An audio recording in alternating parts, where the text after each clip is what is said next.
తెలంగాణ ప్రభుత్వం కమాన్ సిబిఐ అంటోంది. మొన్న కాళేశ్వరం ప్రాజెక్ట్ నిర్వహణ లోపాలపై సిబిఐ విచారణ చేయాలని కేంద్రాన్ని కోరింది. ఇప్పుడు కేసీఆర్ పాలనలో ఛత్తీస్గఢ్ నుంచి విద్యుత్ కొనుగోళ్లపై కూడా సిబిఐ విచారణ చేయాలంటోంది.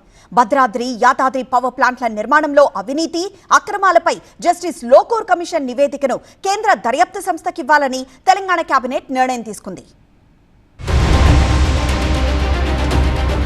సీఎం రేవంత్ రెడ్డి అధ్యక్షతన జరిగిన తెలంగాణ రాష్ట్ర మంత్రివర్గ సమావేశం పలు సంచలన నిర్ణయాలకు వేదికైంది. గత బీఆర్ఎస్ ప్రభుత్వ హయాంలో విద్యుత్ కొనుగోళ్లతో పాటు భద్రాద్రి, యాదాద్రి విద్యుత్ ప్లాంట్లలో జరిగిన అవకతవకలు, అక్రమాలపై ప్రభుత్వం 2024 మార్చి 14న రిటైర్డ్ జస్టిస్ ఎల్ నరసింహారెడ్డి అధ్యక్షతన కమిషన్ ఏర్పాటు చేసింది.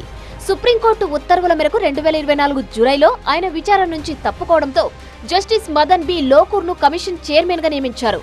2024 అక్టోబర్లో కమిషన్ మొత్తం 114 పేజీల నివేదికను ప్రభుత్వానికి సమర్పించింది.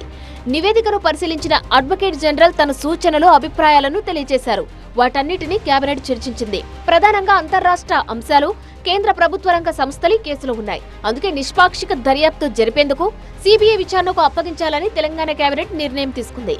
విద్యుత్ కొనుగోళ్లు, భద్రాద్రి, యాదాద్రి పవర్ ప్లాంట్ లో జరిగిన అవినీతి విషయాల్లో అన్ని అంశాలని కేబినెట్ లో చర్చించి లీగల్ గా అడ్వకేట్ జనరల్ గారితో వెట్టింగ్ చేసిన తర్వాత ఈ రోజు కేబినెట్ ఈ ఎంక్వైరీ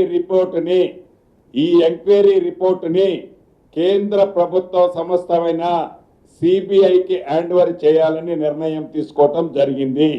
అకాల వర్షాలతో వివిధ జిల్లాలో పంటలకు నష్టం వాటిల్లింది. వెంటనే ఆయా జిల్లాల ఇన్ఛార్జి మంత్రులు బాధ్యత తీసుకుని వివరాలు తెప్పించుకుని రైతులను ఆదుకునేందుకు యుద్ధ ప్రాతిపదికన ధాన్యం కొనాలని సీఎం ఆదేశించారు. రాష్ట్రంలో భూముల ధరలను సవరించాలని, కొన్ని ప్రాంతాల్లో వాస్తవ ధరలతో పోలిస్తే భారీగా హెచ్చుతగ్గులున్న భూముల ధరలను క్రమబద్ధీకరించాలని రాష్ట్ర మంత్రివర్గం నిర్ణయం తీసుకుంది.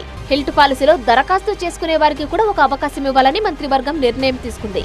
భూముల ధరలు పెరిగేలోపు దరఖాస్తు చేసుకున్న వారికి ముందుగా 10% చెల్లించే వెసులుబాటు ఇచ్చేందుకు ఆమోదం తెలిపింది.